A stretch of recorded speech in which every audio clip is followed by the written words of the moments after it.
सीता ताकतवर थी तो फिर रावण उठा के कैसे लेके गया? वो सब बनियों की कला थी। करने वाले जो एजेंट है ना, वो हम हैं।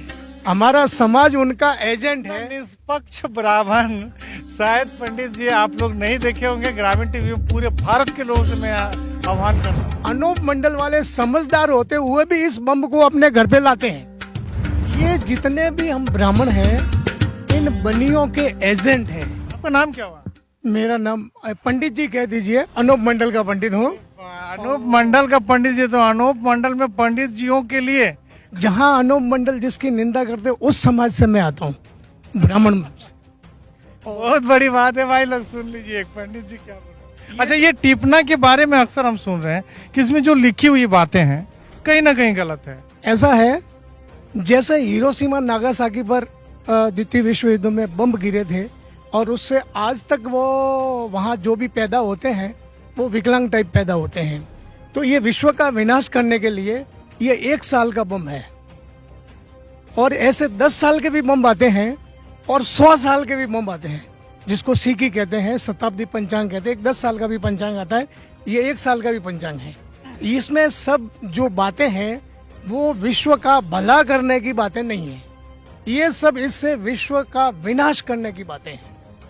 कह रहे हैं पंडित जी आपको, और पंडित जी लोग क्या बोलेंगे? बिल्कुल बिल्कुल बिल्कुल बोलेंगे। ये मैं कहना चाहता हूँ आपसे कि इसमें विश्व का विनाश लिखा हुआ है, और फिर भी अनूप मंडल वाले समझदार होते हुए भी इस बम को अपने घर पे लाते हैं। ये सबसे बड़ी बात है। दूसरा बात, आप कहते हैं कि इसमें गड़बड़ क्या है। ये मैं जैसे आप अनूप मंडल का एक कहीं ना कहीं भावी हैं, तो जो लोग इसको कर रहे हैं घर में यूज, उसको तो मना कर सकते हैं ना पंडित? मैं तो करता ही हूँ, आपके सामने ही तो मना किया था वहां सिरोही में।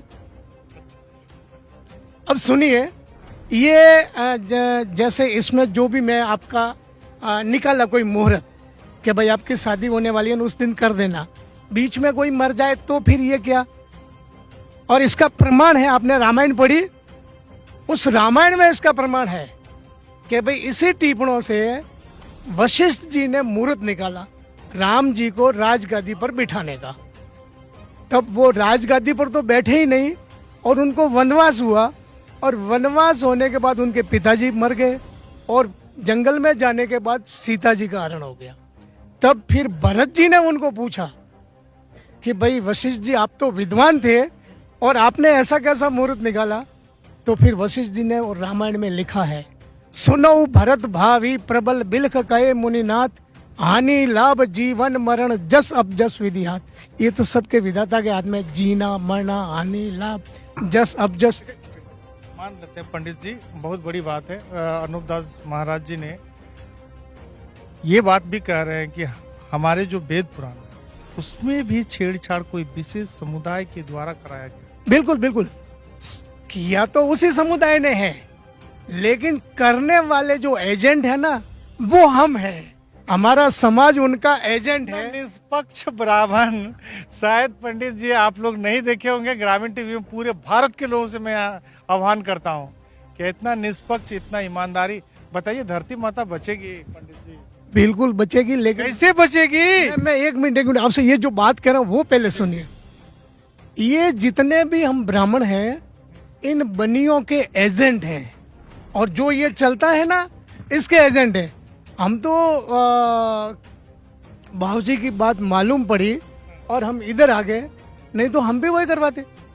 अब जैसे इसमें बनियों की बात में अर्चन जी बाबूजी ने लिखा है कि कथा चली पहलोतरी निरो कपट और झूठ, वेद चलाया राक्षी और पड़ी धर्म में फूट, पड़ी धर्म में फूट व्यम सो मानव भरिया, रिया जाल लिपटाए भूल गया आदू क्रिया, कह सोनी हरिचन नेकियां पड़ी पला से छूट।